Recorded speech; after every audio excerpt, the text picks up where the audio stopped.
WildTalkRadio.com. Theme song! This is the Firefly Funhouse, and I want to introduce you to some very special friends that I met along the way. Hey, this is Adam Copeland, a.k.a. the Rated R Superstar. Hey guys, this is Renee Paquette. This is Kane from WWE. This is WWE Superstar Drew McIntyre. Hello, this is WWE Hall of Famer, the Heartbreak Kid, Shawn Michaels. Hi, this is Bree, and this is Nikki, and we're the Battle Twins. This is Christopher Daniels, and what I like to do on my off days is listen to the rap, and now you are too. And it is awesome. Satisfaction is guaranteed. It's time to experience the award-winning The Rack. Goodness gracious, great balls of fire! I love kickball. I'm back, taking souls and digging holes. I'm gonna break you, bitch, you hear me? You can look, but you can't touch. Ruthless aggression. With your host, They've been lying to you. Heroes don't exist. Y'all become addicted to the illusion of what a hero does for you. Have I mentioned that I was once addicted to eating sponges? Lindsey Ward. Look at me, woman. And you can just call me Taker. Oh my God, it's Taker. Does Taker hate me? Oh my God, it's Taker. And she was a wicked, wicked child who spat and swore and chewed tobacco. I like puppets. Stickers! And her producer, Sir Rockin. My little creatures of the night will now experience the magical art of puppetry. If you smell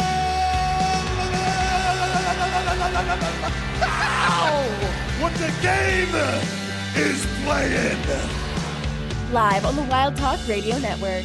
We're here. Yowie wowie!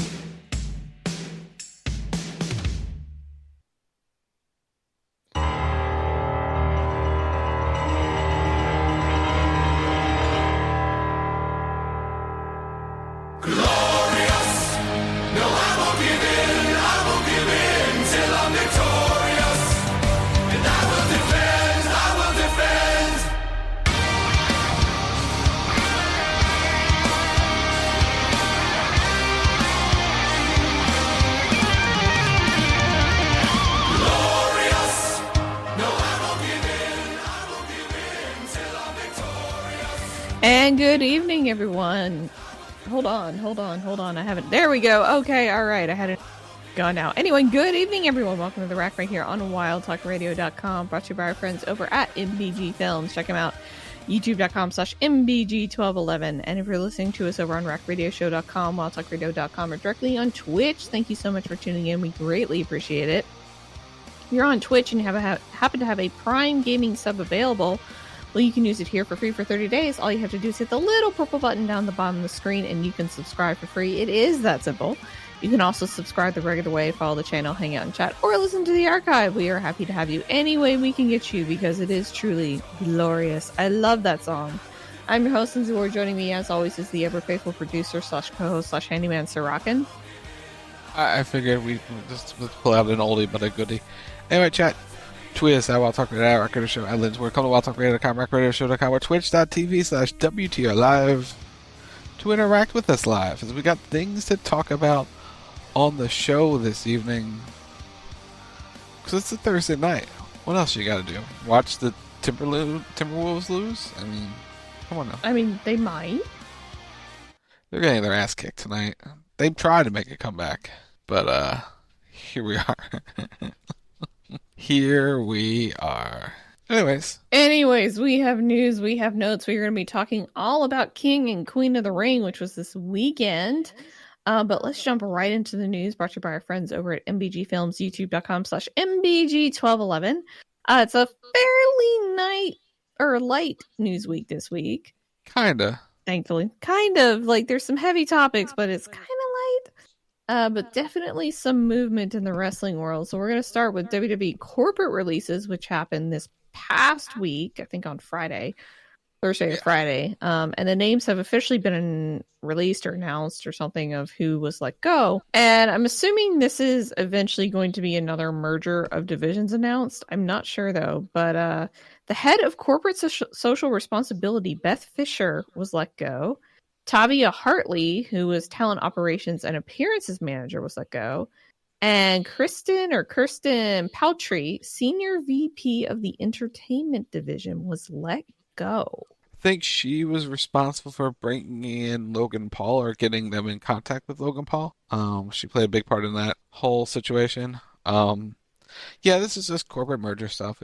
They're trimming down who was working for WWE, and everything's gonna, come in under UFC. Under TKO. Or TKO. Yeah, but the UFC people are winning the merger. Well, because here's the thing. UFC already went through this when they went to Endeavor. Yeah. They cut a lot of their people got cut when they were acquired by Endeavor. So this is just Endeavor doing the same thing for WWE's sake. So everyone's going to go under one side, and yeah, it's fine. Like it sucks for the people involved, but it's just sort of the nature of the game at this point. Yeah. No, I wouldn't disagree with that. But on the good news, or on a good note, Ethan Page has signed with WWE. He showed up in NXT on Tuesday night. Yeah, he attacked the NXT champion Trick Williams on NXT this past Tuesday night, which surprised a lot of people. Because no one thought he was actually going to be in WWE. And here he is. The way it ended, it was Vic Joseph was going like, wasn't he just in AE? And the show went off the air before they could say W. Wasn't he in that other place? Like, wasn't he just there? Wasn't he just there? Even though he has been on their TV in forever, but he was just there. Oh my goodness! But no, that was exciting. Like it's whether you like Ethan Page or not, it was a cool moment for WWE to snag someone like him, just to bring him into their system. I know he did a video on the Twitter saying, yeah, he's not signed it with anyone. He wouldn't be on WWE TV if he wasn't signed. So like, people wondering. Yeah. People wondering, is he really isn't signed? He is currently signed with WWE. It's came together within the last couple weeks, and they fit him into the storyline they were building. So there was that, and I think he's saying it because he has some indie dates he has to wrap up. So he's not signed, but he is signed. He'll work his whatever indie dates he put together beforehand, and then he will complete his obligations. Yeah, and then he'll be full-time with NXT going forward. So that's a good get for them because he's a good talker, pretty good in the ring. You'll have people like Brent who will give the opinion of what the AEW fan will say. Because Brent's very opinionated about things like that. But, give the guy an opportunity. Because we talked about it like a month ago where he got released, or his contract wasn't going to be renewed, or they came to an agreement, whatever it was. They always started some pushes with him, and they just never followed through with it. So, yeah, we'll see. We'll see what he thinks he does. I assume he's going to be on NXT Battleground, challenging Trick Williams for the NXT Championship. Should be a fun match, and they have a guy like Ethan Page now. They have a guy like Shawn Spears now. They got some talent in there to kind of some veteran talent to help out the young kids moving forward. Yeah, they're rebuilding. They are rebuilding for sure, and they're also building a partnership with TNA, or rather, they're continuing the partnership with TNA because somebody else showed up on NXT this past week. Knockouts champion Jordynne Grace, complete with title, arrived and is set to challenge for the NXT Women's Championship at NXT Battleground.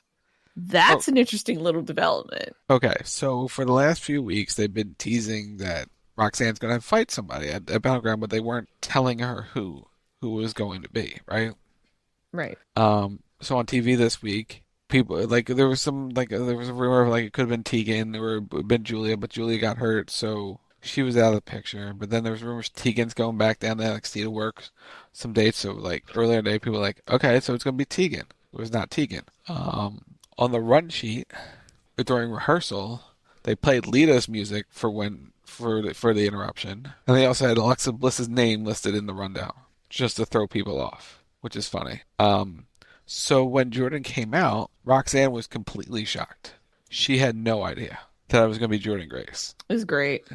Yeah. So the idea was they were going to tell her, right? Because they hadn't told her who was going to be leading up to the last couple of weeks. They weren't telling her who she was fighting, but she would be fighting someone. they were going to have her, meet with Jordynne like that night. Like, hey, here's your opponent coming up in Battleground. And she was like, no, I want to be surprised. Like, I've waited long enough. I'm annoyed already. I'll just get the genuine reaction.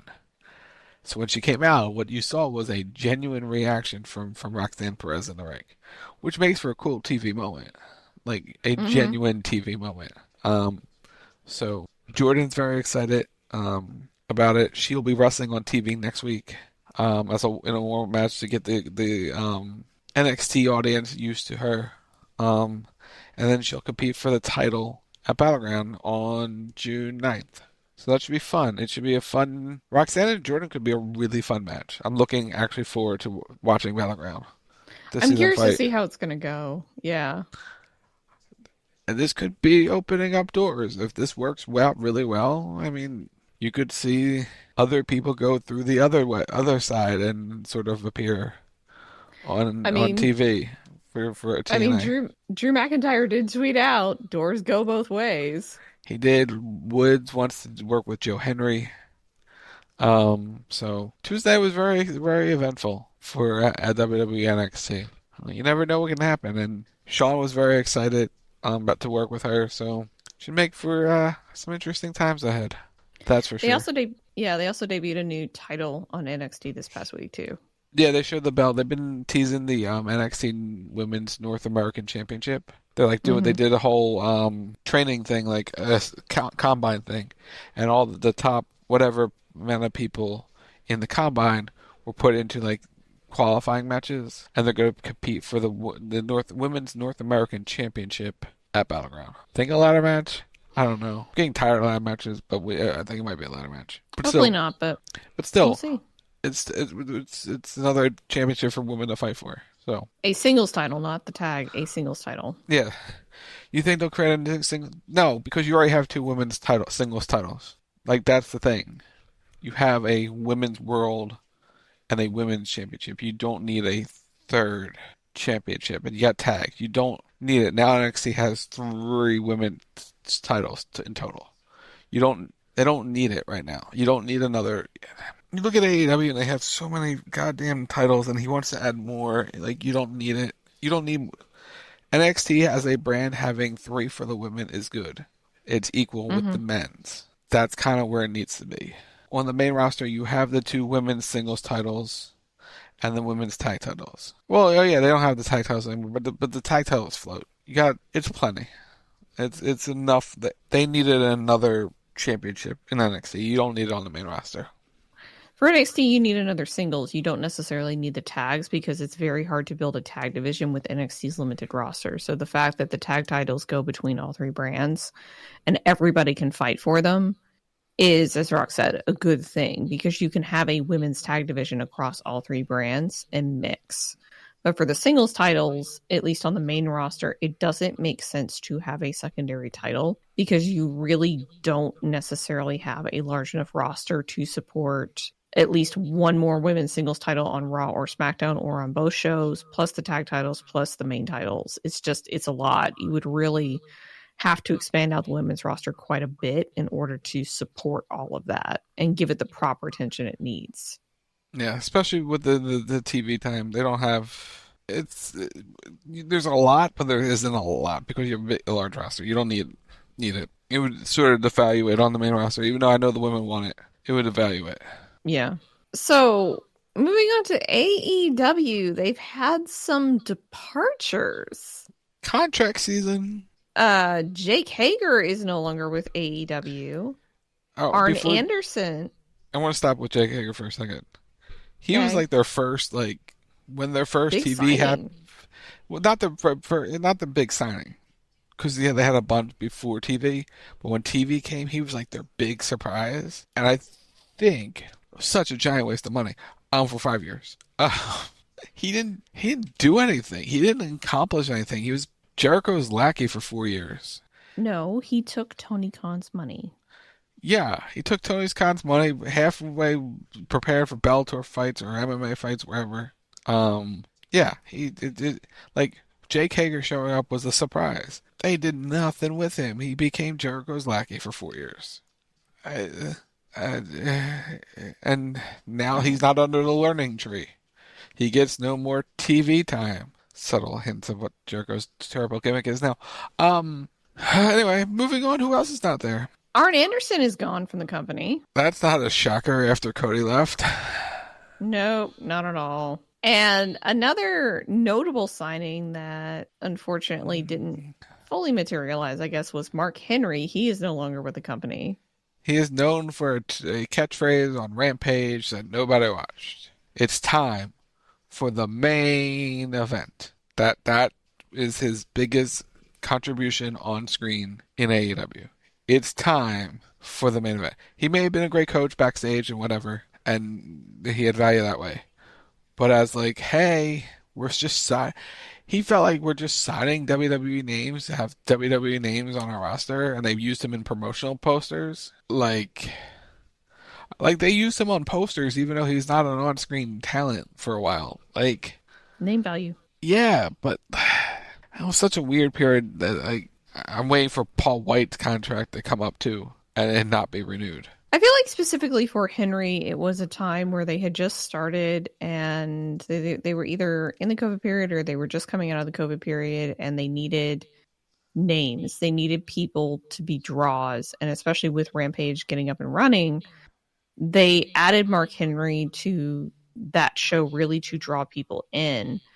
Because I think a lot of us were really confused when he got signed, because it's like, oh, we're going to have Mark Henry do commentary. You're going to do what? And that's not to say that he couldn't do it, but I think a lot of people were just like, Mark Henry's never done commentary. Are you sure he can do commentary? So it was really kind of confusing. But I remember that like he was a big get for them because he had just left WWE.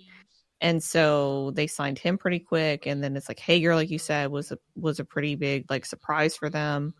And then Arn, I think, had been there relatively from the beginning as Cody. He came in kind of with Cody. So it's interesting that a lot of the longer term starting talent is being let go. Yeah. The 3-year phase, the 3-year contracts, the 4-year contracts. The man says, do you think that either want to come back to WWE as under Legends contract? Depends if they are. I don't know what maybe Arn in NXT? I don't know. They don't. Okay, I'll put it like this: the current version of WWE doesn't need them because that's bringing on extra money that the company probably doesn't need to put out. Yeah, I could see them possibly bringing either or both of them in. Like, I could see them using Mark as a talent scout because he scouted Jim Cargill and somebody else. But so Mark would actually probably be a really good talent scout for them. I don't know about Arn. I don't know what Arn wants to do at this stage. He wants to be with his kid. That's what he said. Like that's why Brock Anderson was there. He wants to work with his kid, and maybe WWE will pick up his kid when he's no longer with them. I don't know. Who knows? Who knows? But I mean, it's just it's an interesting because you had Ricky Starks leave, or excuse me, Ethan Page leave. And I mean, that might be a thing coming too. But yeah, that might be a thing coming too. And like now you have these 3 names. So you're starting to see an outflow of talent in AEW in terms of just people leaving that were essentially founders of the company or people that helped get the company up and running. And now they're being let go, kind of like, oh, hey, thanks for everything. Bye. What will be interesting is what happens in 2 days when somebody else's contract comes up, because supposedly she has said that she wants to go take a nice long break and chill and be at home with her family. And I'm sure that's very true, but she could be a get for someone. And I would strongly suspect he's going to try. If I'm him, I 100% would. We'll talk. We'll dive deep. I think next week we'll talk more about her on the show when it's all like official that she's out. Yeah. But one more day. She's there for one more day. One more day officially. We'll dive into it next week. But blame Brents? Yeah, let's talk about them blame Brents. Bones breaking, backs cracking, shoulders snapping. It's this week's injury roundup. So we have an update on Dear Adam Copeland, sending him all our love and support for his injury. He has broken his tibia. #blame Brent. He has had to, I believe, have surgery on it. He will be having. He has not had the surgery yet because his daughter has a birthday tomorrow. So he wants to focus on that and then figure out surgery. So that's his immediate plans. So when he has the surgery, it will be about 3 to 6 months. Yeah. So I would assume he has surgery here in the next week or so. Probably, yeah. No more dives, Adam. Please, no more dives. It was a terrible, terrible decision. We talked about it on CBR Nuts Alive. Go listen to the podcast. Well, now. Yeah. Yeah, so hopefully he gets better. Hopefully he heals 100% and he's back before you know it. Although they could just have him show up. I mean, they've had it for other people, so maybe he could. It's going to break. It's going to break. So when we come back, we're going to be talking all about WWE King and Queen of the Ring. You don't want to miss it. You're listening to The Rack right here on WildTalkRadio.com, and we'll be right back. You gotta be crass, you gotta be cold. It's everything we know. Turn it up, turn it up!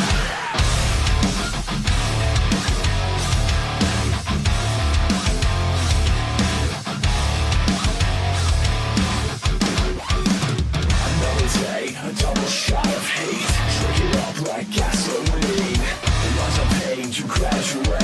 So blow somebody else's dream. When I lose as a tie to the fifth.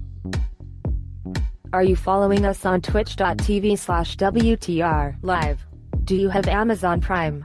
If so, you can link it to your Twitch account and subscribe to our Twitch channel for free with Twitch Prime. It's the easiest way to help support us for free.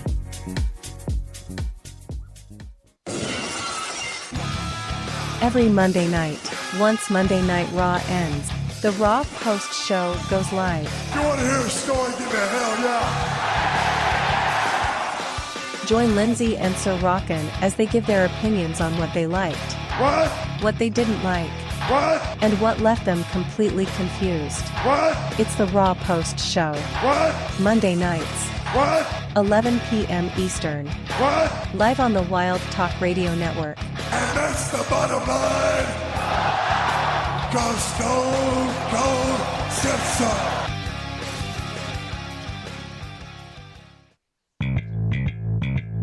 Like what you hear? Subscribe to The Rack on Apple Podcasts. Just search for The Rack Radio Show. And while you're there, leave us a review and tell us your thoughts on your favorite show on a Thursday night.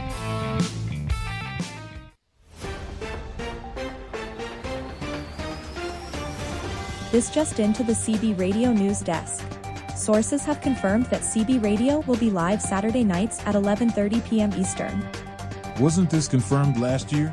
Yes. Then how is this breaking news? No one said it was breaking news. We here at the CB Radio News Desk are just confirming what has already been confirmed.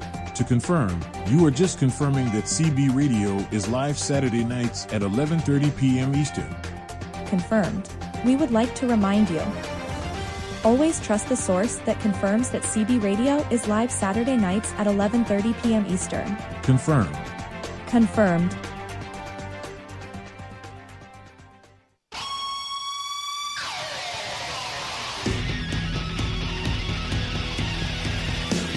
Every Sunday night, the evolution continues with Wrestle Talk Radio, giving you all the latest happenings in sports entertainment.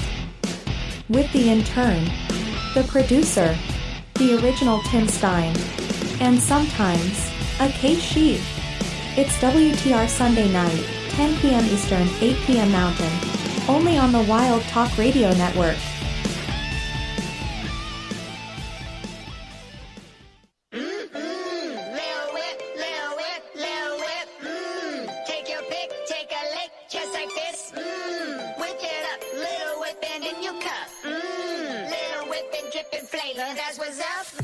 Did you know you can use creator code ROCK and sock in the Fortnite item shop? That's ROCKNSOCK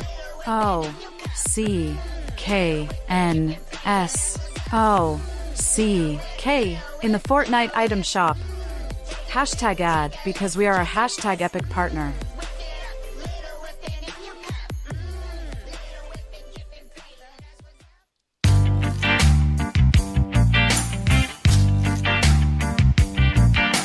Hi, this is Pete Gass of the Mean Street Posse, and author of my new book, Looking at the Light, and you're listening to The Rack on Wild Talk Radio.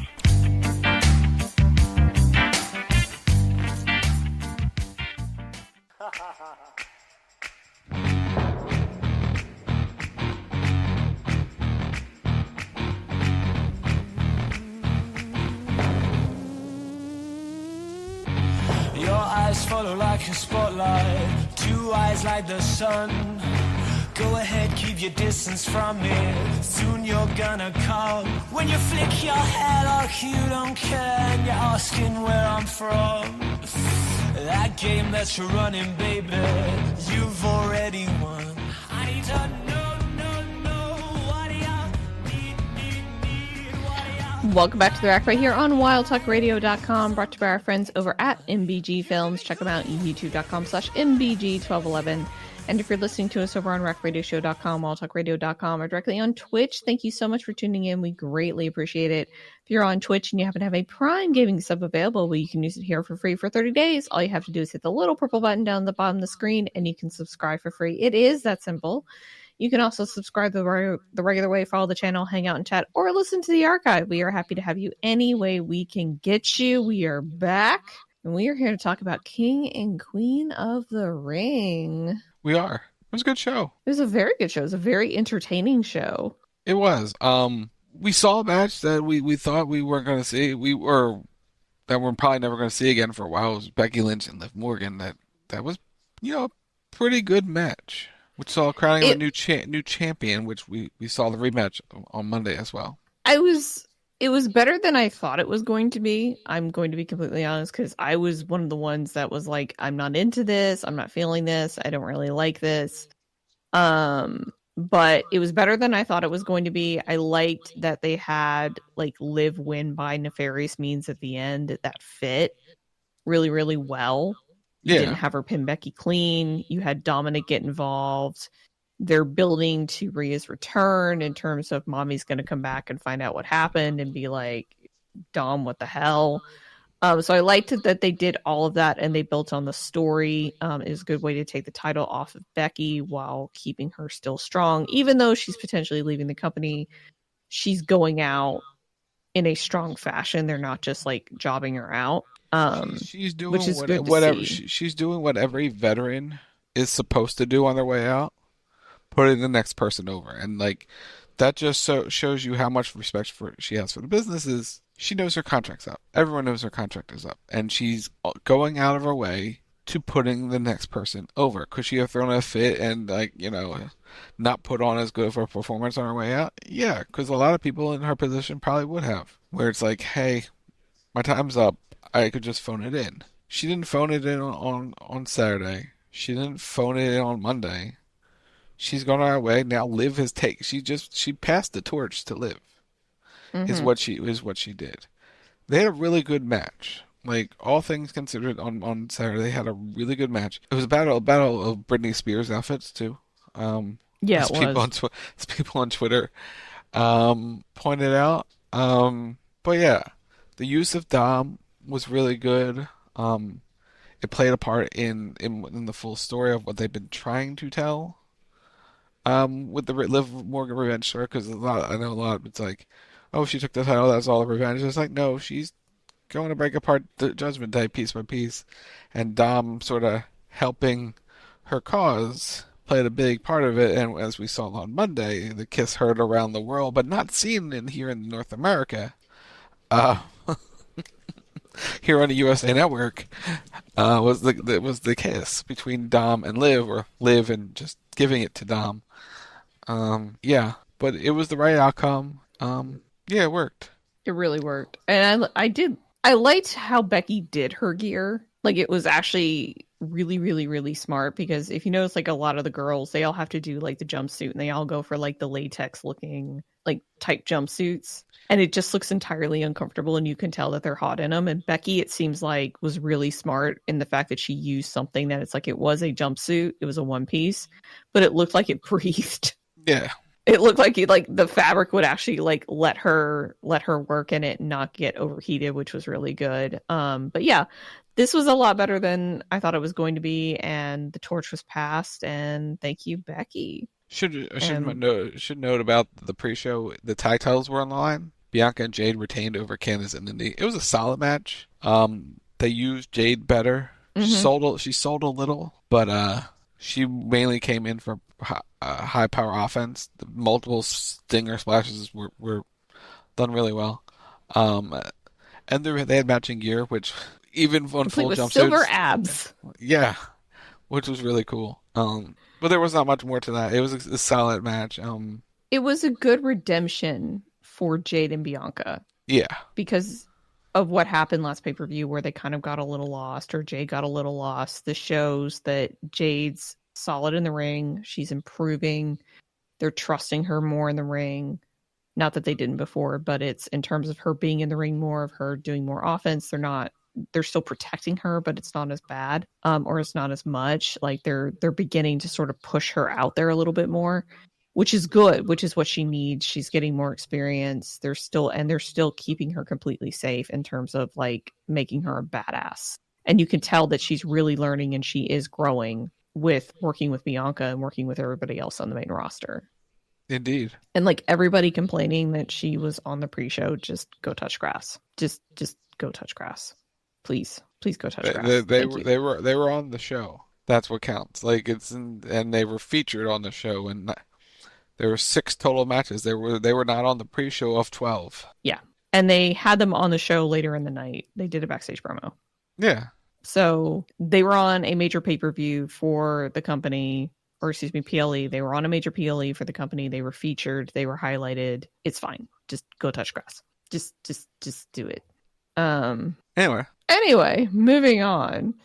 Obviously Bianca losing meant that somebody had to go on, and we had the Queen of the Ring finals. All I can say is ow. We had Lyra Valkyria versus Nia Jax, and just ow. Yeah. One, I liked Lyra's entrance. The full wings. Cool. Her outfit, her hot latex outfit worked for her. With the wings were really nice touch. Nia was just has the gear for this event. So she was good. But they worked a pretty solid match. But yeah, the big thing, like Lyra outsmarted Nia a lot, but in the end, Nia's strength and power just sort of squashed Lyra in the corner. Legitimately squashed her in the corner. Honestly, I'm going to be honest. If you're going to have Nia Jax win in a dominant fashion, that's legit how you do it. Yeah. So what she did was she basically literally squashed Lyra. She just sat on her and pinned her, which she should. Like, Nia should do something like that, because Lyra is, especially for the size difference, just shorter and smaller than Nia. So it makes absolute sense that, Nia just sits on her. Just stay down. She's holding on her, and then she just puts all her weight down there and squashes her in the ring, in the corner. That was like a well executed finish, 100% well executed. Props to Lyra for taking it and selling it. Nia pulled it off. So Nia is your Queen of the Ring. I liked her little promo at the end. Yeah, it was good. If you weren't going to give it to someone like Lyra who needed it as an upstart, letting Nia run as the heel queen should make for entertaining television. And since she's been back on this run, she's put in a lot of work, and her in-ring work has improved. So it's an earned Queen of the Ring spot. Yeah, I will say this run for Nia is much better than what her first run was. You can tell that she's really putting in the effort and really putting in the work. And I know before she was having some health issues with her knees and that kind of thing, and it seems like that's not affecting her as much this go round. But yeah, Nia as a heel works much better than Nia as a face, because she's just a good heel. Yeah. It's just, I don't want to say her personality leans to it, because I'm sure she's a lovely person, but like just the way that she can do it and the subtleties of it, she's just very good at being a heel.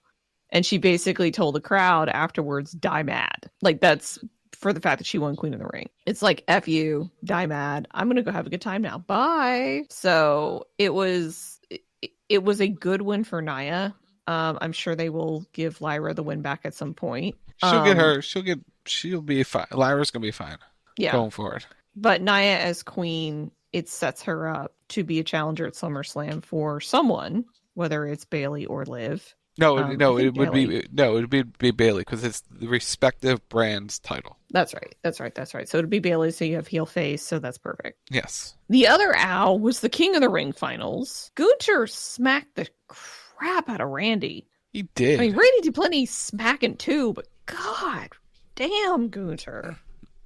Those chops should be illegal. Like they just look like they hurt. Yeah.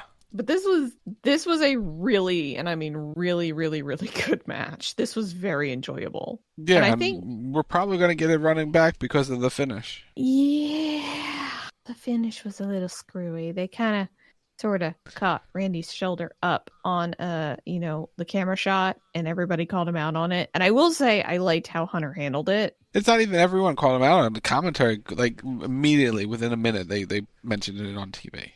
So what happened was he hit the RKO, took him a second to get the cover. Gunther rolled up Randy, and his shoulder didn't fully hit the mat, but the ref counted to 3. So it was at that point they had to make a split call. Like, well, the finish happened. Referee's decision's final. Like Hunter went out on Twitter and made it like, hey, this is what happened.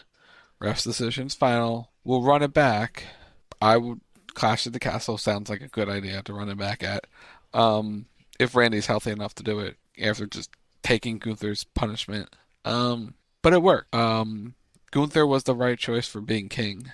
Mm-hmm. I think there really was no other options. Yeah, they had a really good match, and that's what you expected out of the two of them, to have a really, really good match.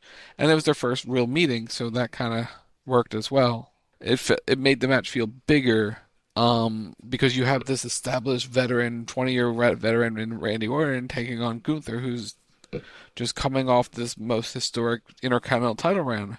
So you had two guys, top of their game, veterans, and it felt like a big to-do, which was the complete opposite of the Nia Lyra match, because it's the young upstart versus the veteran. This is two established veterans. So they told two different stories. For the King of the Ring and Queen of the Ring finals. So it worked, and I'm looking forward to seeing Randy and Gunther again. Whether Randy is or not, who knows? But yeah. I don't think Randy is as excited about it as we are. I'm just going to throw that out there. I don't think anybody looks forward to necessarily facing Gunther. I just, no. Ow, God. It's just every time you watch him work, it's like he takes that hand back, and you're like, oh no. No, don't do it. Just don't do it. That poor man's nipples can't stand it. Just don't do it. And then he does it, and you're like, ow.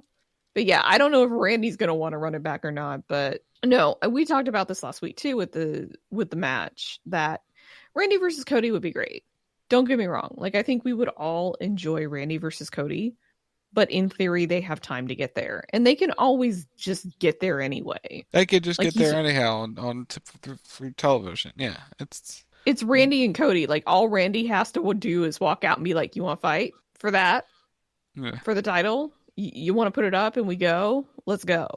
Like, that's all Randy really has to do at this point. He has the tenure and the credibility to be able to do that. For Gunther, they see him as a main event player. They're ready to move him into that main event spot. King of the Ring is the perfect way to get there, especially with a dominant victory over Randy, where he just looked spectacular. I mean, Randy made him look like $1 million. Not that Randy looked bad, but Randy made sure he looked really good. He looked like the winner that he was supposed to be. And now they're positioning him to face someone like Damian Priest, which we saw on Monday night, that they're already beginning to set that stuff up to go against Damian at SummerSlam, which I think we're all here for. I mean, just two big beefy men slapping meat. Let's go. Exactly. But there's at least one big beefy man slapping meat in the Intercontinental Championship, possibly two. This was fun. This was really fun. Sammy, Chad, Bronson, Intercontinental title triple threat. They played the Otis spots well. Having Otis take out Bronson Reed, no problem. Smart. Mm-hmm. Then when it came to Sammy, it was like the hesitation was there, and just kept hesitating, and finally was like, all right, fine, I'm going to do it. Nails Chad Gable when Sammy moved, which was perfect. It was the perfect timing, and it set up the finish and everything. This was well done. Bronson played his part well. Sammy played his part well. It's interesting the building Chad up like the way they're doing, and then you hear the news today and like, So for those maybe he's unaware, gonna put Otis. Maybe he's gonna put Otis over on his way out. Maybe he puts Otis over if it's up with maybe Monday the turn. I don't. So for those unaware, apparently, reportedly, supposedly, speculative. Chad's contract is up here for like in the next week or so. So and they have not reached a deal. They have not signed yet. Which come Monday they could sign a new contract and it'd be last minute because a lot of them have been last minute deals lately. Like Damien's was last minute, so anything's like possible. It's just the way of the game because they change. Like whoever's handling their contracts did not handle them properly towards the end and is no longer there. So now they're playing catch up with a lot of talent. And some of the talent are waiting it out because you wait it out. They're making a lot of money now, so you kind of play it and see how it goes. Play every side, which is the smart business move. But Sammy retained, which was the right call. And they told it was a really good wrestling match. And then at the end, they had some storytelling elements involved, and they played it right. And we saw the fallout on Monday. So. Yeah. They played everything really, really, really perfectly. And it's just the kind of implosion of Alpha Academy with Chad Gable turning heel. And if he is leaving, you could do something like a loser leaves town match or a loser leaves WWE match. And that's how you write Gable out with Otis being victorious. And he kind of gets some redemption against Gable because like we had Maxine sort of be like, no, this is wrong. And she actually stops Gable on Monday night from like beating Otis with a belt in public. And you kind of had Chad be a bully to Tozawa and of course what he's doing to Otis. So they're building him up so he could be putting Otis on his way out. But the storytelling that you have between the two was absolutely perfect. Bronson did a really great job as well. Sammy is over in Saudi. And Sammy looked really good in this match as well. But in the end, Sammy was victorious. He wins. Indeed. And last, but certainly not least, Cody Rhodes versus Logan Paul for the undisputed WWE Championship. This was good. The camera shot, which everyone was talking about for the table spot, was like a really cool aerial shot. 360 spin around. That was a nice camera shot. That was a nice production value to that. They told the story with the brass knuckles. They made it a big deal during the week about them and how they weren't going to be involved, and then they were involved. Logan Paul showed a few things, and yeah, I'm Cody Rhodes, bitch. That was a good line. That was thrown in there at the very end, like because Logan Paul was like, "Who is this guy? Who is this guy? The guy who pulled him out of the ring." I forget who it was, but it was a local celebrity of some sort. Pulled Logan out because the guy was was the guest ring announcer. I think he's the same guy that was there at either Crown Jewel or somewhere else. I think Probably. He's like a local comedian or something. Something or he's like an that. Actor. Yeah, something a local celebrity of some sort. Pulled him out and. Who is this guy? And then Cody delivers, "I'm Cody Rhodes, bitch," and it hits him with the crossroads a couple times, which was well done. Yeah, this was a predictable outcome, predictable match. But Logan didn't lose anything from it. He has the heel out with the guy, yanking him out. He can complain about it on SmackDown. It was a fun match, and it was a fun show overall. Like top to bottom, it was an easy 3-hour show plus the pre-show, a little 3.5-hour show. Worth of matches. They said like the pre-show was 2 hours. I called the second hour. I didn't realize they were on for 2. But they're doing some nice storytelling elements in that as well. The production values have kicked up in terms of like historical video packages and interviews and what have you. So all in all, it was pretty good King and Queen of the Ring. A solid effort. Worth the time and to watch. It was a very easy watch. Yeah, I mean, it's like the Cody and Logan match was entirely predictable. It was another one that was surprisingly good. I didn't expect it to be bad just based on Logan's track record, but you knew they were going to pull out the crazy spot. You knew they were going to do certain things. As you said, it was predictable. It was very predictable because they're not going to take the title off Cody. There's just no way. But it was an easy watch.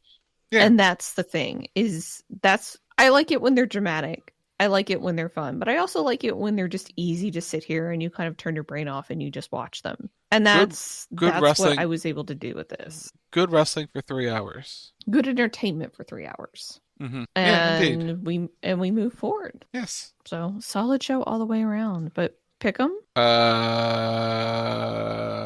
Did the intern do his job? No, he did not. I just checked the emails, and literally one job. He literally, but maybe he'll tell us on Sunday, even though they're not reviewing the show. Maybe he'll have his homework turned in. I don't know. He had graduated. He's past graduation season. He has no reason. He was here earlier. He's no longer here, so he's not here listening to us bitch about him. So there is he that. must have gone home. He must have finally gone home. Which we're very proud of him for. Indeed. But that's our show. Do it for us. So you got stuff to plug away. Speaking of the intern, he'll be here tomorrow night, 10 p.m. Eastern, for GM battles. We'll pick up where we left off, try to figure it out for about 90 minutes tomorrow night. GM battles, 10 p.m. Eastern after SmackDown. Saturday night, 10 p.m. Eastern, it's game night featuring something. I don't know, we'll figure that out. Followed by CB Radio live at 11:30 p.m. Eastern. Sunday, it's WTR Sunday night.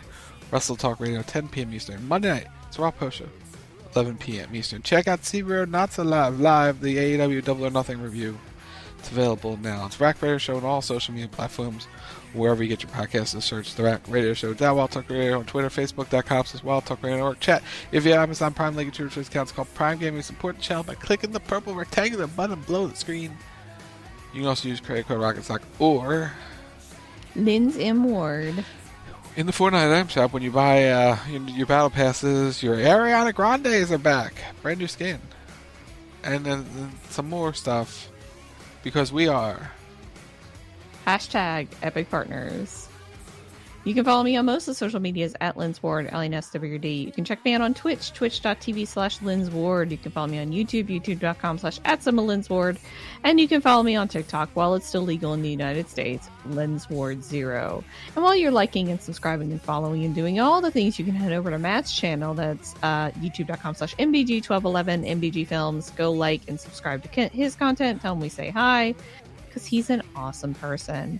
So for Rock, I'm Lindsey Ward. You've been listening to The Rack right here on WildTalkRadio.com, and we will see you next week. Till then, bye.